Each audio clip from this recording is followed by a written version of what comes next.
I'm fascinated by the remote management capabilities of enterprise hardware, particularly hardware from the early 2000s. These capabilities typically came in a few flavors, the most basic being the ability to configure and interact with the device on a terminal via a serial cable. But as the web was booming in the late 90s and early 2000s, it became increasingly common to have a graphical user interface, or GUI, to manage these things, typically using cutting-edge, at the time, web technologies mixed with, you guessed it, Java.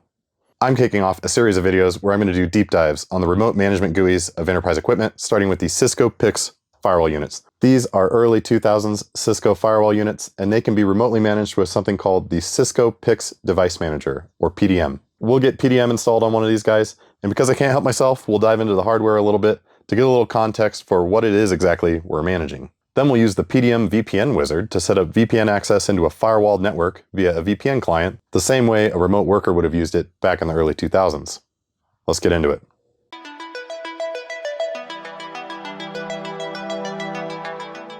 As is tradition, we'll kick things off with a little bit of a physical overview of the hardware we will be remotely managing with some excellent early 2000s software today. These are, of course, Cisco PIX 515E firewall units. I think these came out in 2002. I got both of these guys in a Craigslist lot. Pretty sure they came from the same company. FedEx is my hunch, for obvious reasons. They've got the same sort of IT tagging here, A769, A770. You'll notice this one has a secondary label. This one did as well. I took it off so I could keep track of what was going on. You can configure these in a high availability setup, meaning if one dies, the other one will take over. This is obviously incredibly crucial in the computing industry, software, hardware, infrastructure like this. You need at least two of everything because they can and will fail. The way these work is you connect them up with this high-speed serial cable, proprietary, I guess not a proprietary connector, but definitely not a like standard protocol or anything. The thing is from Cisco, and basically these can fail over to one another. So the last time I was messing around with these, one of them was like really slow to boot, which was odd. So I've been playing with this the last couple nights, so I know this one's fine. So we're gonna start taking a look at this one just to see what it's doing and see if we need to like flash a new OS onto it. That could be just a, an interesting tutorial. Now the basic sort of management protocol for these things is over the serial console. So you use a cable like this. My buddy Jake was over and he actually gave this to me. Thank you very much, Jake. He works in IT. And Cisco ships you out one of these serial cables with each physical device. So I suspect a bunch of people are watching this right now and thinking about the box of 50 of these they've got sitting in their closet. This is sort of the first layer of management where you plug a physical cable into the machine and manage it over serial. Now, Cisco tends to use these RJ45 connectors, but it's just, serial wires running to a serial connector. This was just for convenience in the data center, I think. And of course, we are gonna graduate today to web management, but this is typically how you'd start setting up your device if it didn't have some sort of auto discovery over the net. And it's sort of like your emergency break glass solution. So if your network's down and you're physically located next to the device, you can usually get in here, reset passwords, that sort of thing. Now I'll show you how I set this up here in my lab down here. But I'm not a big data center, and I think typically what those guys might have been doing back in the day is using Cisco Secure Access Control System. We can see our friend here is rated for 2.1 Windows NT. In my series of remote management GUIs and explorations, we will definitely be looking at Cisco Secure ACS. Basically, you get a dedicated serial device that you hook all these guys up to with something called a squid cable. And then you can run this software on Windows and remotely manage a bunch of devices via sort of a serial gateway, so to speak. I actually have what's called a secure console server in my rack, an MRV unit that I love. It might be my favorite piece of early 2000s equipment I own. And you can hook up a bunch of serial ports to that, telnet into them. ACS is gonna take it a little bit further with a software component, and it's just for Cisco devices that support it. That should be really interesting in the future, so like and subscribe. The way I like to experiment with this Cisco serial-based management stuff is with a Cisco cable, as they call them, and then just basically the cheapest USB to serial cable I can find on Amazon, because you can throw the crappiest cables at the Cisco stuff and it just works. They're very tolerant of voltage levels. It's incredible. I've never had any issues.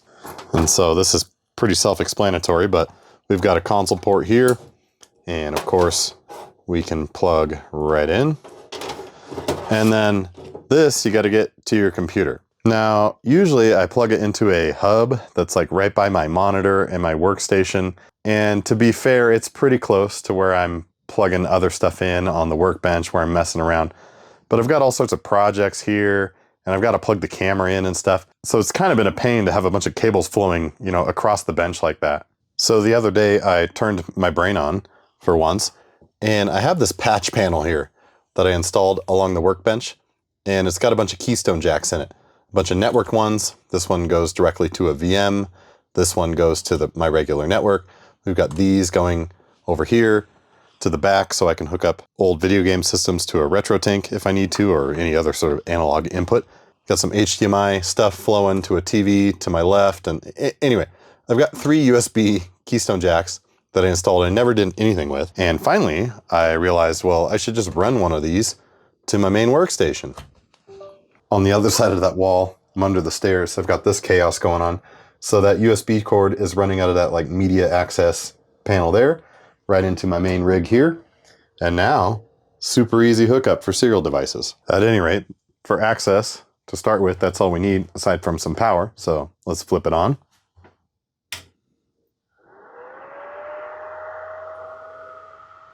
Booting up here. Seems pretty fast to me. Yeah, this is, I think this thing is fine. So the last time I messed with it, it was like, man, it must have taken 5-10 minutes to get to this point. So now it's been totally factory reset and wiped. It's asking me if I want to pre-configure it. Let's Control Z out of that. And we can go to enable, which is like, I don't know, super user mode, lets you configure things. No password. Yeah, this thing is factory reset and behaving just fine. Well, let's run some hardware experiments before we dive into the remote management PDM software. Before we do that, let's take a look at the physical configuration of this thing.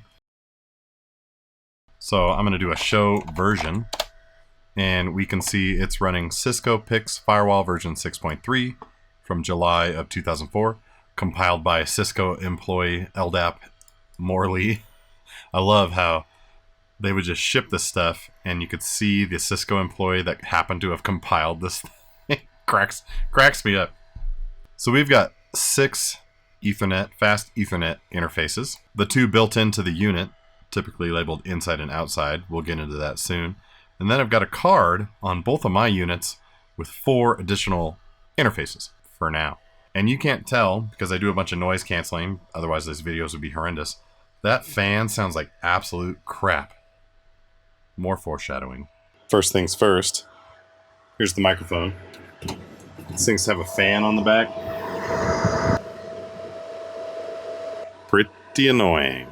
I think we can solve that. So to get into these things, it's just 4 screws on the back part of the top case. And they've got these like thumb indents where you can theoretically push in. And that all seems pretty good, but it doesn't really work. These case lids are incredibly tight and you really have to get in there. And in fact, you can see some previous damage I've done. You know, sometimes you're down in the basement, you're having a few drinks, and you're like, I really need to know what's inside that Cisco 515E PIX firewall unit. And you get a little carried away using the screwdriver. I won't subject you to that this time. As you can see, this slid most of the way, but now we're stuck. So we'll use this known bad DDR RAM stick. You know, no metal on metal action here. Oh, it still scratches it, I think, actually. This was a terrible idea. Can we get one of these going? Come on, baby. Oh, it's just breaking the RAM stick. There she is.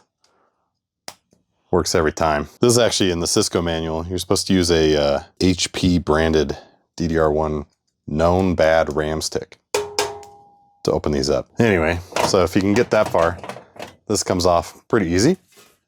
Our first opponent, a very loud fan. And I just noticed this. 3 out of 4 of the screws on the fan are like very, very loose from years. Like I can loosen them by hand, I guess from years of vibration, both from the fan itself and just being in the data center, probably racked up. Yeah, look at that. I can just unscrew it by hand. Only this one is holding that in. So we'll get these out. Well, I'm getting ahead of myself. Let's find out the voltages on this fan. It's on. Maybe you can see the LED down in there. It's very eerie to have this thing on making no noise. So it's got this header right next to it, which appears to be 5 volts. That's convenient. And then the header the fan was plugged into is apparently negative 12. It's kind of weird. Doesn't really matter though. So it was a 12 volt fan. Let's peruse the stockpile here. Got a few 5 volts here. I think this is the right size 12 volt, just floating around here. I just have to make sure I've got a converter. This is like a 4-pin guy. Need to convert that over to 2 pins. I think I found something in the stack that might work. Let's get this last actual screw here, holding everything down. To be fair, not a lot of bite on those threads. So we've got a 12 volt DC. That makes sense.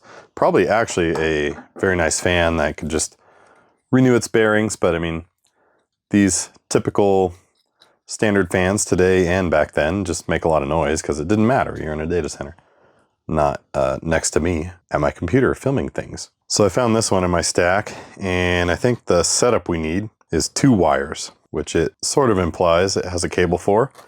It's got a Molex one, not the one we need, but I think we can make it work. I think it's the right size anyway. All right, here's the deal. Forget all those adapters. On the left, you can see we have black and red. That's all we need to plug in to this thing. So we're gonna just go ahead and do that and ignore the 3rd wire. And then we'll turn her on. It's spinning and it's blowing towards my hand. So now it's blowing down. I think that's how we'll want to mount it. And I think you'll probably also agree, it's a lot quieter. Let's get this installed. Basically silent. There is nothing better than Noctua modding stuff that doesn't need to be Noctua modded. I love it. So happy with that. I'm gonna do that to the other one too. This is great, you know, high availability, low noise. I promise we are gonna get to the point of this video, which is remotely managing this with some software, but let's take a look at this guy first. So these PIX 515Es have 2 PCI slots. I think they're 32-bit, 33 megahertz PCI slots. And this kind of like hangover or extra bit of the card, this is the 4-port NIC that's installed in both of my units. Hanging off implies to me this is a 64-bit, you know, faster card plugged into the smaller slot, which is fine. I could be wrong about that though. So let's see if we can get this thing out. I have been in here before, but I haven't done much. So we've got this captive screw here, meaning you can unscrew it as much as you want and you can't lose the screw. I think you take this one out as well. If you're following along at home, this is something that hung me up. I was trying to kind of like figure out how to get all this stuff out of here. And your first logical guess is, okay, I want to take this card out, so I'll unscrew this one. And look at this angle I'm at to get in to that screw. That's kind of janky. And there's no easy way to do it. I mean, it works because it's on this spring and it's long and that's fine. So you're thinking, yeah, I'm in. And then you're in this awkward situation where your card's hanging out and you're probably hurting things. You actually have to take, as far as I can tell, both slots out. There's 2, remember, and I'm unscrewing the bottom one now. And then finally, this whole assembly comes off. And we can get our card out and uncovering this 4-port NIC, which we'll look at in greater detail in just one moment. We see another card. Like, what's this? I don't know. It's got a Broadcom chip on it. I'm gonna have to go look that up. No ports. It's providing some sort of functionality. So I'm gonna go look this up. Maybe it's a VPN, some sort of VPN card maybe. Cisco 74317601 VAC Plus. Let's go see what that's about. Yeah, this is a VPN accelerator card. I'll have to go check if the other unit has that. I assume it does. That's exciting. So this isn't necessarily required for these. Basically, you offload encryption responsibility and, you know, overhead and tasks from the CPU sitting in here, the Celeron hiding in there. And yeah, this will just like speed everything up if you're really like VPN heavy and you have like a point-to-point, site-to-site thing going on. That is pretty exciting. We'll put that back in. There's the 2 PCI slots, obviously, in there. And then this guy is a 4-port deal. Wonder what FedEx was doing with that. It is a Cisco 74318801 4FE66. That 66 implies to me this is higher speed than this 33 megahertz PCI slot, obviously, but of course that'll work. Now Cisco wanted you to think you had to go through them, and I can't imagine what they were charging for that. I'll have to go see if I can find out. Just for fun, we're gonna throw this beautiful Sun Microsystems 10100 1 gig Ethernet card in. This is contemporary. I'm seeing 03 date codes. 1 gig Ethernet in 03 would have blown me away. I didn't even think that was possible, I think, back then. And I think it would have blown a lot of people away. But Sun was up to that. They were shipping this in 02 with the fast Ethernet ports standard, and then whatever you had to pay to get 4 more. And yeah, Sun was just doing this. So I got this card from a couple V440s, Sunfire V440s that Andy donated. Those things were decked out. So we're gonna throw this in. I have no hope that it'll work, but I suspect you could throw all sorts of Broadcom or Intel cards in here and they would probably just work.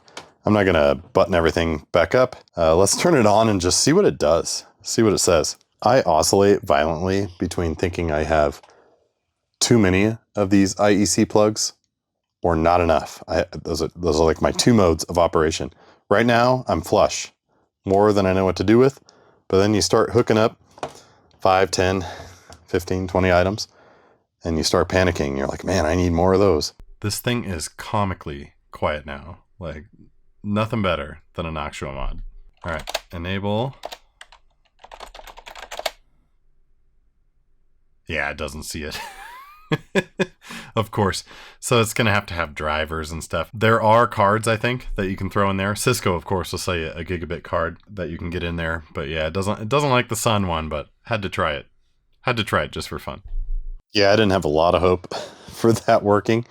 But I do like that it doesn't crash or anything. You know, it boots up, just doesn't tell you anything about it. And it's my understanding that there are generic networking cards that you can find online, and you don't have to pay Cisco a bunch of money for this. So we'll get this back in there. And I'd love to try a bunch more, but basically my NIC collection consists of Sun stuff, which isn't going to work in this thing. Unfortunately, nice as I am sure they are. Putting this back together here, and man, this just really doesn't seem like the best solution.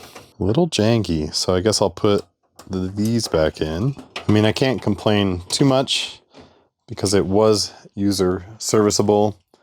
This is upgrades and the RAM too. I've got 128 megabytes. You could upgrade that yourself as well. I think Cisco wanted you to buy some sort of RAM that they said was acceptable, but you can probably throw whatever PC 100 stuff in there that you wanted. I'm not sure how high you can upgrade these. We'll have to try that in a future video. One last look before I put the lid on. I don't think we're gonna go inside again the rest of the video, but man, just a great looking machine. I don't need PIX firewall units, but there's something about these that draws me to them. The build quality, the ecosystem, as you'll see, you can just tell a lot of effort was going into these, even though they're just x86 machines. We got a Celeron in here, I think, some RAM, some PCI slots, but just super well built, well thought out. They made them look like the other 2600 series of machines that were kind of popular at the time. Fascinating pieces of equipment. One last physical characteristic to note. There are these like copper shims wherever the case touches the chassis, I guess, and they fall off super easily. I mean, they're just like little thin pieces of copper. So I wonder why they did that. Copper is soft, and so I guess it would be a good, like, bearing is the wrong word, but like intermediary material between the case and the chassis.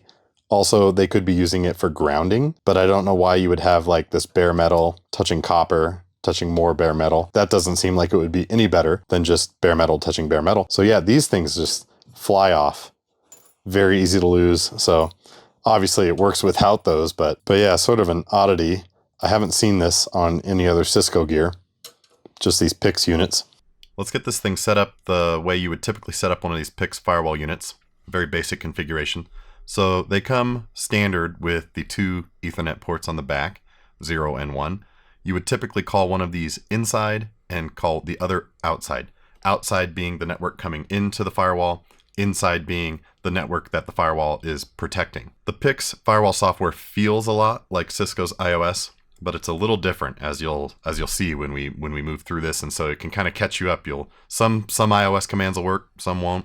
So we'll get into configure terminal. Let's give it a new name, CR PDM PIX, I guess. You typically name the interfaces so that you can use the names in the commands and you don't get confused.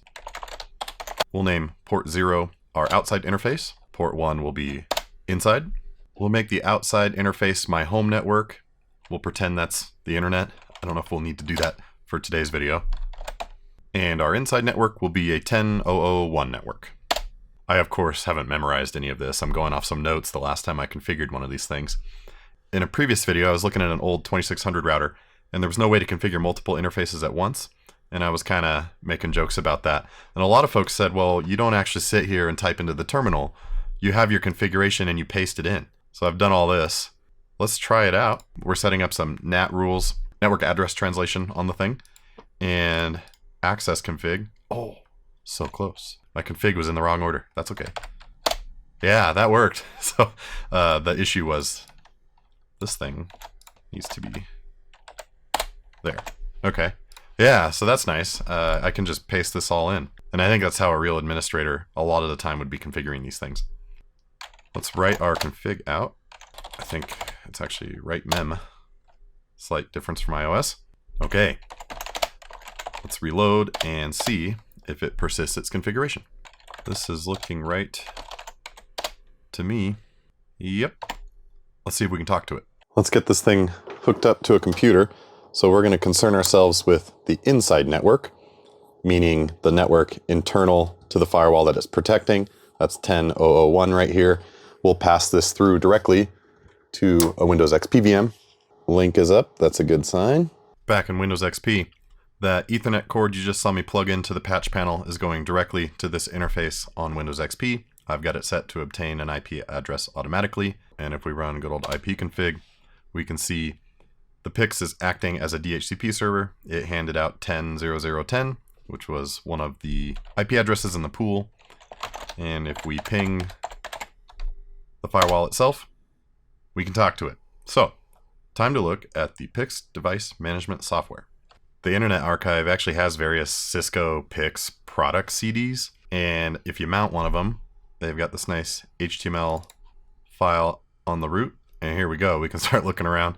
And if we go to software, it comes with all sorts of versions of the PIX firewall software, the stuff on the command line we were just messing around with. Various versions of the PIX device management software. So we're going to get this PDM 3.0 going.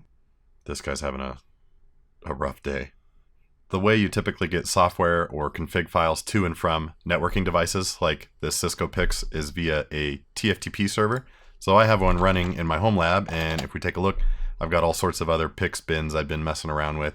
One that can erase the flash memory, and then other versions of the PIX software. But I've got PDM 3 sitting in here, so let's get that thing on the PIX. For this part, I've hooked up the outside network to my home network here, which is on 192.168.1. How this is going to work is I have to copy that file from the TFTP server, which is on that network, so we can make sure that we can talk to the TFTP server, which happens to be at 192.168.1.82. We'll issue this copy command, which is going to copy that bin into an area of flash on the PIX called PDM. This software actually needs to run on the PIX. Apparently it had one. Didn't know that. So it erases what's there. Now it's writing the new one, copying it over the network, of course. Taking its sweet time. There we go, we've got it. So we can configure terminal, and I believe we just run setup. I've of course already configured a bunch of this stuff. Here's the important part, which I probably could have ran elsewhere. I need to set that Windows XP VM as the IP that's actually allowed to access this thing. And we'll get that written out. And finally, the moment of truth. We're going to point a web browser at the PIX inside IP. It sees something, so let's get an exception added here. I don't think it has a user or password. Here we go. All right. Yes, it's loading up. I'm sure it's doing all sorts of Java funny business in the background. Oh yeah, look at this. It's saying it's the first time it has been used on this PIX unit. That's true. It's grabbing a bunch of information from the PIX. So look at this. We've got nice graphs about CPU, traffic status. Excellent. It doesn't know a lot. Let's poke around here. Let's take a look at configuration. It knows about some access rules I created. It knows about the inside network. And we can look at the outside one. Awesome. Very good. This is a little sad. Nothing really going on here. Let's see. It's got a ping tool.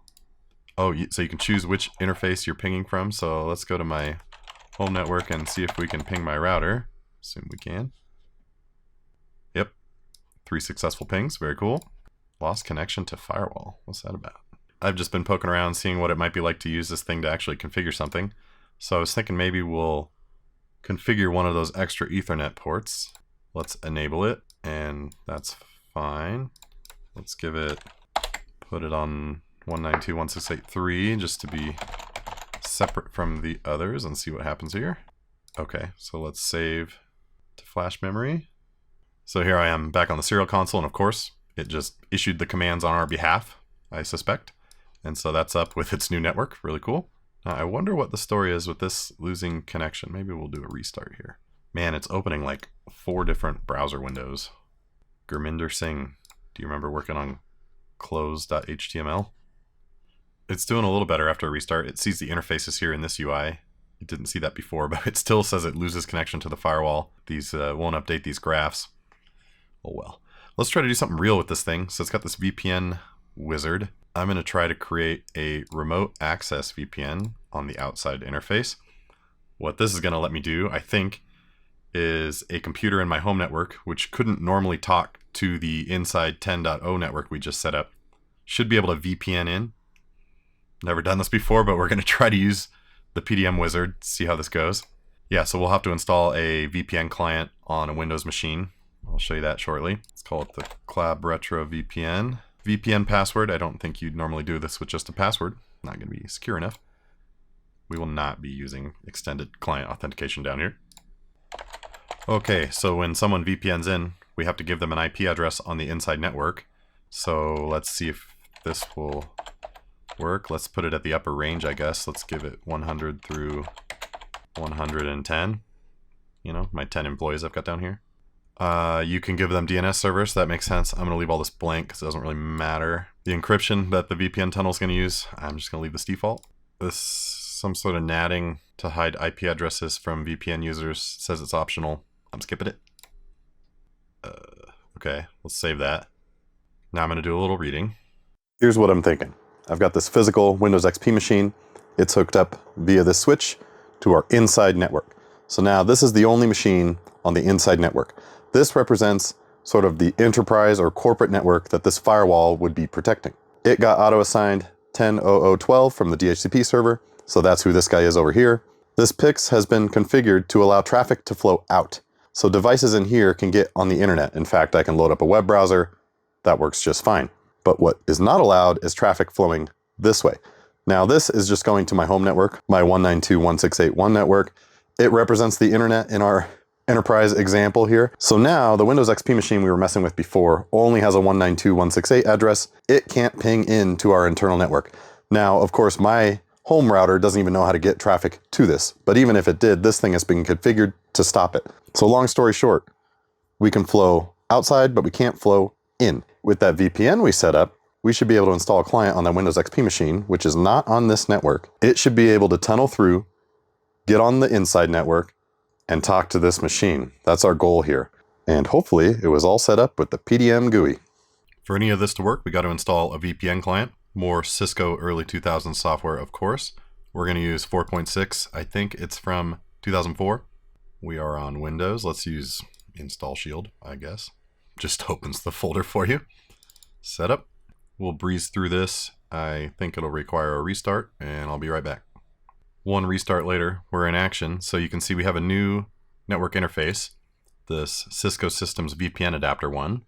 So when you connect over the VPN, presumably it gives you an IP over this interface. Here is the VPN client 4.6 from Cisco. I think we just go new. What are the chances this is just gonna work for me? Seems unlikely. Let's call it CRVPN. The host is the outside interface of that Cisco PIX firewall. In fact, this machine can indeed talk to it, so no surprise there. This is the firewall itself that's blocking traffic from coming in. Let's see, I called it CRVPN. Save that. Here we go. This is either going to be really cool or 3 hours of debugging.